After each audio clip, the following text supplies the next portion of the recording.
Well, hello, friends and family. This is Carlos Vides with Innovative Minds here at Televida. And today we have a very special guest. So I want you to please have a seat, relax, grab a piece of paper and a pen, and maybe a bag of popcorn. And I want you to watch this interview that we're going to do today. Remember, these interviews are for the purpose of education. It's to bring you some good information that hopefully, if you're not aware of it, that exists, now you will know that exists, and where you can find this type of help, this type of information. So how you can get in touch with my guests and all those type of things. So that is what you're going to be learning today. I also ask you, if you like what you have learned today, please share it. Make sure that other people know that it exists. That way they can reach out and get this type of help, specifically with today's guests. And for that reason, I have somebody that, when you hear the last name, for some of you, you will know who I'm talking about. Their last name is Alex Olmos, and Janet Olmos. But today, the wife is here, Mrs. Janet Olmos, which is a great family. They have grown a community very, very fast. They have been helping with the business environment through the Hispanic Chamber and everywhere else. So they're very, very good people. I highly recommend to get associated with them. So for that reason, I have invited Janet Olmos today to talk to us about mental health, anxiety, and all those type of things. Thank you for being here with us today, Janet. Thank you for having me. I really appreciate it. Well, it's definitely an honor for us to have you and be able to chat a little bit about all the possibilities that exist. But before we get into all the business part, Okay. Where were you raised? I was raised in Harrisonville, Missouri. Harrisonville, as local as can get. Right. I am a local girl. Yeah. Born and raised, still here. Harrisonville, Yes. which is a very, very nice community. Mhm. A lot of good family-oriented people in there and Yes. all those type of things. So I bet you had excellent childhoods. Well, it had its difficulties. I grew up on a farm, so that's a whole nother set of challenges. Yeah, I had to work 24/7. In the farm. Right. Yeah, raising. Do you before guys have school. do you have any animals? Yes, we had dairy cows. Uh-huh. And so my sister and I took care of the cows before and after school. So, sports was difficult, even though we were able to manage it. But, I didn't get to go play like my other friends. So I was a little jealous. But then looking back, and you look at those kids now, and the kids that are busy playing, Yes. and the ones that are having those type of lifestyle like the one you had, I think it's still kind of cool. Yes, I learned a ton of responsibility, which has benefited me throughout my whole life. Exactly. Being accountable and being responsible for work, for my duties, taking care of the animals and all that kind of thing. It's been a huge benefit. And I bet that a family value was always a thing where the family was able to sit at home and maybe not watch so much TV, but maybe have more family time. Yes, a little bit. Yeah, I mean, it was a lot of work. Dad was working a lot, and Mom worked in a law office in the Harrisonville, and then she moved to the corporate world up here. So they were busy. They were always busy, but we did have time watching Hee Haw and Sonny and Cher. And I do remember those times. Hey, those are the cool things about, when you grow on a farm. You have a kid time, and not so much this new organized world where we are running our kids from one sport event to the next event to the next event, and they never get a chance to be by themselves or have a kid time. Yeah, I do. Alex and I do make sure that we allow our kids to have their time, where we're not rushing all over the place, because I don't want to be busy, and it's stressful. I work with kids doing therapy, and I see how stressful that is for them, and we don't want to do that. And sometimes I feel that some of these kids, they get pushed into all these different events, right? And some parents actually believe that that's what their kid is going to become. Right. A soccer player, big star soccer player, top-notch ballerina, or a musician or an actress, but in reality, that's maybe not what the kid wants. Yes, it's not. I mean, my son is 13. He has no clue what he wants to do. So our older kids, they have a better idea of what they want to do, but even then, it's whatever's going on for them in the moment, and it changes frequently. Yes, and now growing in an environment that you grew up, and now being a mom and raising kids yourself, working parents, and in this new world, what do you see that is maybe that we are forgetting about our families? To talk about mental health. To talk about our emotions, how we're feeling on a regular basis. How's your checking in with each other, including parents and kids? How's your stress level? How are you handling things?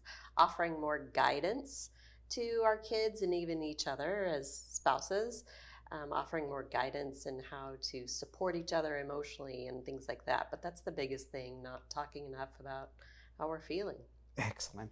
So you know that today we're going to be talking about mental health, all those things that create anxiety at work, at home, school, and all that stuff that goes on. So pay attention, because this is the biggest thing that is going around in our society, our kids. And if you have a teenager, you want to pay attention to today's conversation, because we have a specialist here on this type of subject. And so just pay attention, because I know you have that problem. I have it, so I know you do. Let's do it.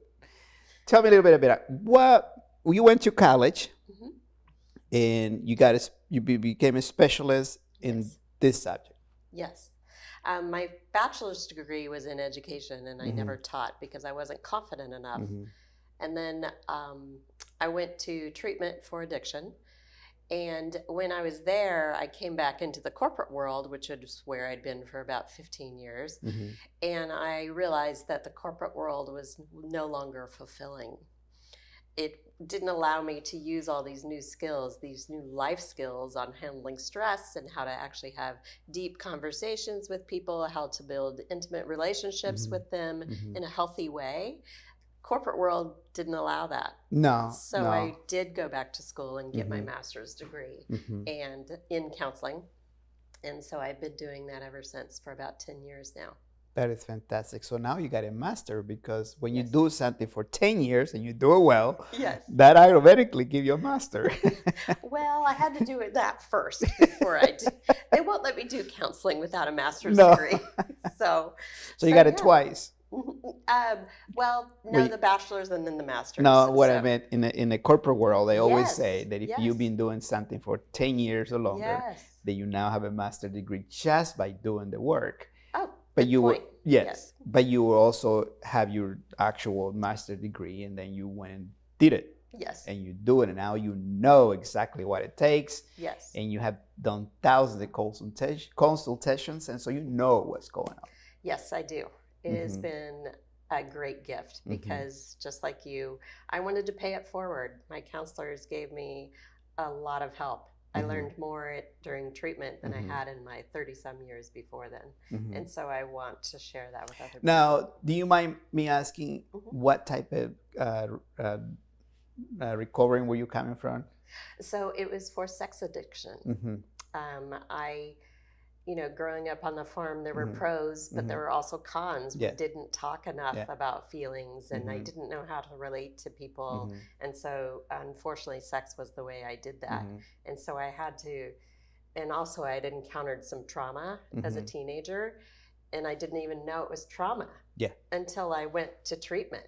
And so I had to work through that and create the person I wanted to be, not the person I was, because I was not living according to my values. And you were not happy. I was not. Oh, I was miserable. I was depressed. I was anxious. I hated myself, honestly. And so I had to work through all of that so I could be the person I wanted to be. And this very subject is something that, if you guys are watching and paying attention to it, this is very deep. And I want you to look around you, look at your family, look at yourself. And some of us are doing things just for the benefit of other people, but we're not taking care of ourselves. We're not listening to ourselves. And I can tell you that because I listen to so many people every day, and people tell me all type of things. And when I listen to them, I look at them and I say, wow, have you had a chance to slow down and pay attention to what are you doing today? And if you keep doing what you're doing today, what are you going to be in the wrong side? Definitely in the wrong side 10 years from now. So let's just fix that today and confront that. And that's what she helped you with. Janine helped you with. So you confronted yourself, and you went after it. You took charge of your life, and were responsible and said, you know what? Done. I'm going to change. Yes.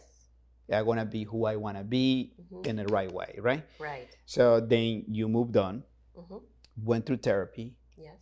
And now because that helped you so much, now you came out and said, okay, now I have a purpose and I can also help others. Yes. Yes, I wanted to pay it forward. I wanted to help others because I was given my life back in treatment. Yeah. Those counselors were amazing. Yeah. And I want to be able to help other people with that as well. Absolutely. And so some of the things you do, you were telling me a little bit about is that you counsel for business. Yes. So you go to their jobs, to their business, and talk to their employees. Yes. And in a way, you help them also to retain good employees. Yes, that is the key, right?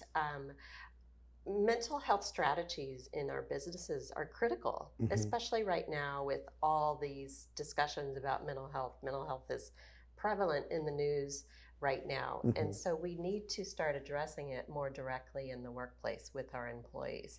Not that I want the owners to be counselors or therapists, but just giving them information on how to talk to their employees and how to address issues they may see that are impacting work performance, that are causing employees to leave, which is expensive. Yes. Hiring employees and retaining them is an expensive thing. Yeah. And so if we can start addressing some of these mental health issues in the workplace, then we can retain our employees and we're all more productive.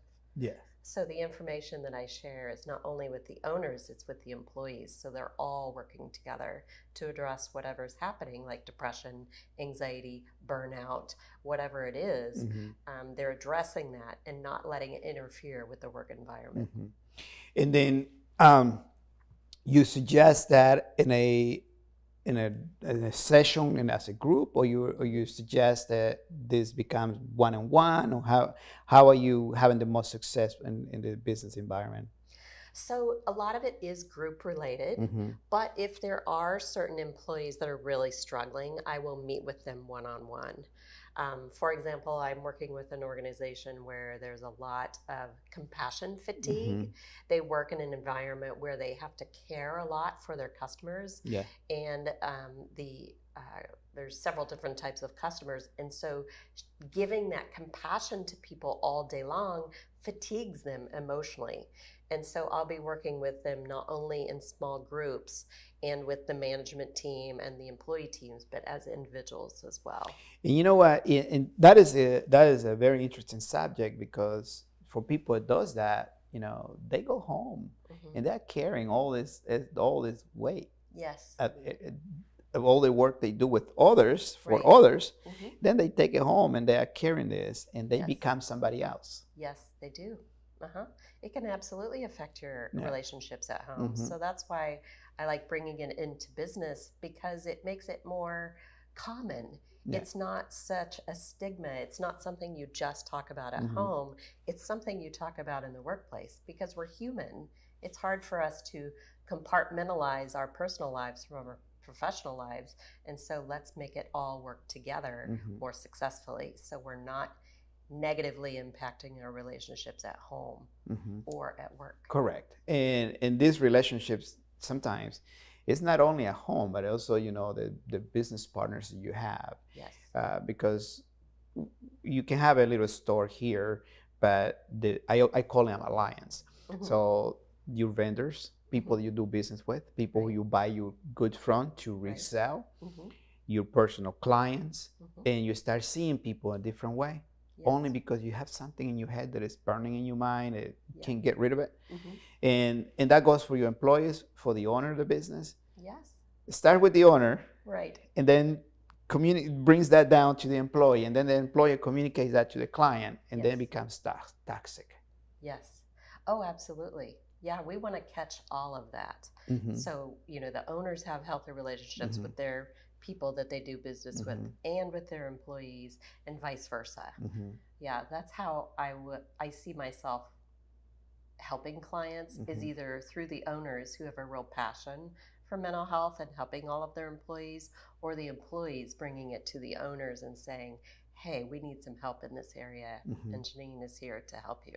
Yes. So, that what you're doing is not something that is appreciated as much in a corporate world. right. In a corporate world, it is because they have a different systems. Mm-hmm. But in a small mom and pop jobs where 10, 20 employees, it's not. Right. It's not. They think that the employee shows up, they pay him a salary, is Right. there to do what they demand that employee to do. Yes. And they spend all this time teaching these people how to do that work, right? Right. But then that employee, after 5 months, 6 months, a year, sees no future Yes. and leave Yes. with all that training and all that knowledge. Mm-hmm.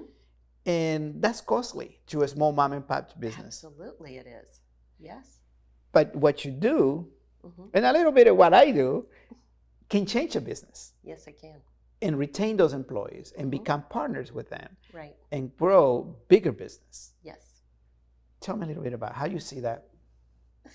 So when I go into a business, I send them this 100-question survey, Mhm. and it's anonymous, so the Mhm. employees can share with me what are their concerns about the business in all aspects, Mhm. like emotional well-being, intellectual, occupational, physical well-being, and all, because all of those things, you bring those to work. And so we need to look at the entire picture. And then I come in and I train them on, well, what do mental health issues look like? Mhm. What do you do if your employees are struggling with burnout? What do you do as a small business Mhm. owner if you're struggling with burnout? Mhm. How do you help yourself resolve that? So I bring tools and resources. And then proactively, we use the resilience model that I have, which is very robust. It looks at your goals, how that impacts, it looks at emotional composure, like how am I going to manage this stress and the burnout so it's not affecting Mhm. my work performance and my relationships at home. It looks at how you make decisions, how you prioritize things and make decisions so it's easier, so it's not so stressful. A lot of people really struggle with decision making. Yes. And that's exactly right. So if you're a small business owners and you feel that you burn out yourself, because I get this a lot, and remember, I do business consulting. So you guys come to me and you say, I lost all my employees. I had a situation with one a small car dealership, went on a small vacation himself. By the time he got back, only one employee. Everybody walked out, and you wonder why. Let's talk about that. I tell you, it has to do with the training, the environment, the culture, what you have at your job, at your business. And I think that with somebody like Jenny coming in and slow you down a little bit to speed you up. Yes. I have a client, a friend that went on vacation, a small business owner. He's in a stage of growth, right? So in his mind, he's getting ready to set up a business that is going to become double or triple in the next 5 years. And in his mind, he has the perfect crew. He has the right people, the right mechanics, the right body shop, everything perfect. Why did he lose all his employees? I wonder. What do you think it can be? I think he wasn't listening to his employees or even asking his employees what they needed or what they wanted to be loyal employees to him. Yeah. What did they need or what did they want? Mm-hmm. And I think he unfortunately missed out. Yes. He had and that happens so often. Yes. And most business owners right now, they are blaming Mm-hmm. the environment that we are in, that Mm-hmm. they say exactly this. These kids, Right. all they want to do is get pay. Right. Get better paycheck. Mm-hmm. That's all they want. They're all about the money. All about Yes. the money, right? Mm-hmm. Well, I got news for you. I've been working since I was like 10 years old. And where we feel comfortable Mm-hmm. is where we stay the most. Absolutely. And even if we leave, but we leave with the right setup. Yes. And we do it properly, and we just don't walk away from your business. Exactly. Yeah, I mean, the owner whose employees walked away, what kind of communication did they have? And that's really sad to me, because I don't want to see business owners going through that. I want to see them grow and succeed and flourish and thrive. Yeah. But they have to look at their employees. Yeah. They have to consider what they're saying. Not that I want owners to do everything the employees say, because sometimes employees ask for unrealistic things in a small business. Yeah. And so how do we negotiate through that? How do we resolve that conflict where the employees still feel loyal to the business, but the owner is still protecting his bottom line, or his or her bottom line? How do they protect the funds in the business but still take care of their employees? And so I'll come in and I'll help negotiate these conversations so the employees are getting what they need to help them be loyal and productive, and the owners are getting what they need, which is loyal employees who want to do a great job. And you know, that's the thing, that what I seen happen a lot is where the employees tell me that they're like, we don't see a happy ending here. Right. This guy or this lady, all they want is to work. Yes. They never provide us with the right tools. Yes. They never listen to our ideas. It's their ideas or nothing. Right. It's their way or nothing. And I think that that's a big deal, because your employee is like a family at the end. Right. They are. And not that we have to treat them like our brothers or sisters. Correct. But with respect. Correct. And listening to them and hearing their ideas, validating their ideas, not just hearing them, but validating and understanding, oh, I see why you came up with that, and I see how that could be helpful here. This will work because of this. This will not work because of this. It's just communicating with your employees and treating them like people. Absolutely. We as owners, want to be treated like people. Our employees want the same thing. And so I come in and open up those lines of communication, but also help manage trust so employees aren't burned out. Yeah. And the burnout, once again, comes from overworking and not seeing a future. Yes. And I can tell you that anytime. Right. Overworking and not seeing a future at your company. Oh, absolutely. That's where the burnout comes from. Because if you have zero programs to improve your lifestyle of that age, I keep saying salesperson, at that employee, then that employee is only going to see a paycheck. And when the employee only sees a paycheck, there is always something better somewhere else.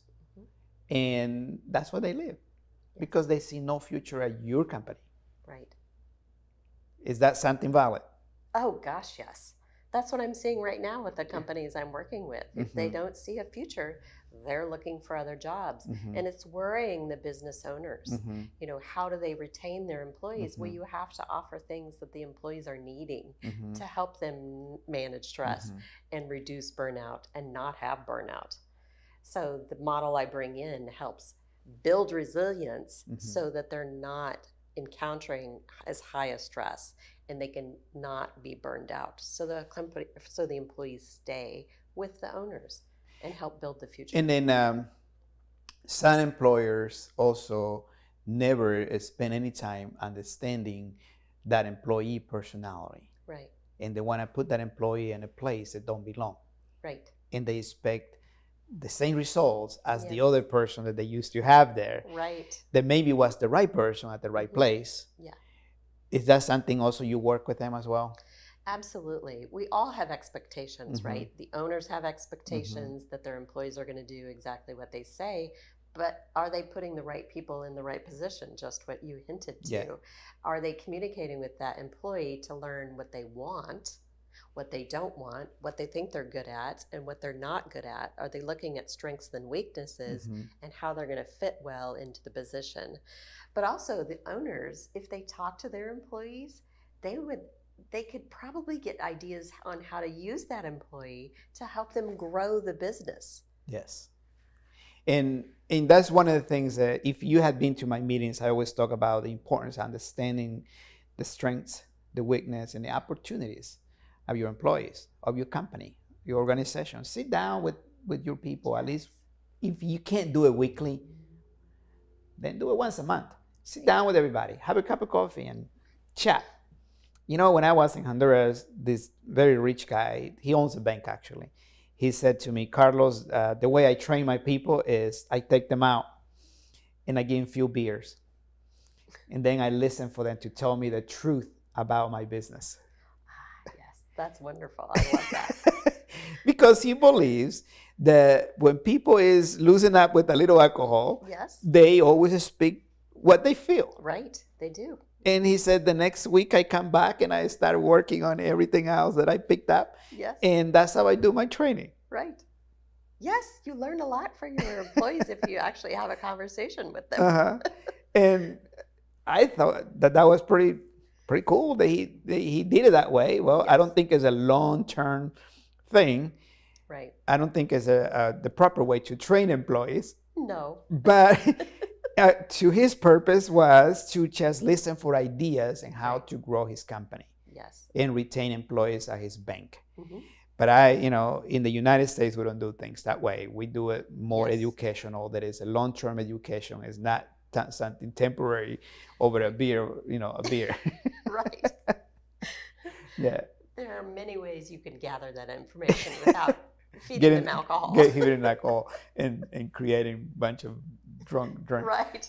That's not what we want. We want mentally healthy businesses with low stress, low turnover, and high productivity. High productivity. I like that word. And along with high productivity, I think, Janine, we can say retention. Yes, absolutely. Because a loyal employee is a loyal customer as well. Absolutely. Because there are customers that come to your business only because a certain person works at your company. Yes. And word of mouth, right? Yes. If you have a happy employee, they're going to be spreading positive information about your company. But if you have an unhappy employee, they're going to be spreading rumors and negative information about your company. So it's really important that we have those conversations. Now, we have talked about all these cool things, right? Yeah. That you know how to do. Now, how can somebody find you? Are you in some kind of a website, social media? Where can they find you? I think the best place to find me is on LinkedIn. As far as social media goes, I'm more consistent on LinkedIn and via email and phone, of course. My website is being transformed, so it's not online right now. So that's the best way. LinkedIn is probably the best way. But then again, you also can come to their business. Yes. Prepared specific training systems for them so they can then put it in place for the employees. Yes. And depending on, I think you also do things depending on what the environment is and their employees, the type of work, right? Yes, I do come in and I assess what's going on in all aspects and I decide what's going to be best for them, but absolutely building resilience and decreasing conflict, increasing communication, and just having a general awareness about mental health and how it impacts the workplace. So those are a little bit of what I do that's a little bit different. Fantastic. The mental health piece. We're coming to an end. Can you please share with our audience? I'm a father of a 22 years old and a 17 years old. What should I be expecting? What are some of the things that I need to be paying attention? These are both girls. Oh, both girls. Okay. Well, hopefully they're a little more communicative than boys, because I've got a couple boys and a girl, and they're markedly different. Yeah. But just checking in with them, like you suggested doing with employees, checking in with your kids and seeing, how are they really doing? Are they happy? What are they happy with? What are they not happy with? What are their goals? What do they want to work towards? What is going to make them want to come to work? Or what are they passionate about? Getting to know your kids is so important, just as well as we know our spouses and our friends. Yes. And I read a long time ago, and we don't have much time, but I read a long time ago that it's very important to pay attention to your teenagers and see what kind of new habits are they developing and why. Yes, absolutely. Always why. Why, right? And I had tried that system, and every time I see my kids buying new different clothes or changing habits of his sleeping habits, getting up habits, and different type of scenarios, so I always say, okay, what's going on? Right. And they start telling me, friends such and such, and I want to go to college. Like right now, we're picking colleges, right? So my older one is, we already know that she's on the way to Manhattan, KU, right? Yes, K-State. K-State. Yeah. I'm sorry, I'm not that good with that. K-State, that's where she wants to go. And my little one, she has several universities she wants to go. And every time I ask, why that university? And is it a friend? Is it somebody who's influencing that decision to you? Yes. And I pay very close attention to that, because working with so many people, they go to college and they come out worse. Sometimes, yeah. Because they are depressed, they spend all this money, and they went there for nothing, because that was not them. Right. They were following a boyfriend, a girlfriend, yes. or a status. Yes. I'm so glad you asked those questions of your kids. That's amazing. Well, you know, I want to be proactive. Yes. I want to be proactive, and sometimes that's what it takes. Yes, it does. Yeah. Understanding. Yeah. Yeah. Beautiful. Very good. Thank you very much for your time, Janine. Thank you. I will tell Mr. Almost next time I see him that is fantastic. He's doing great. Yay.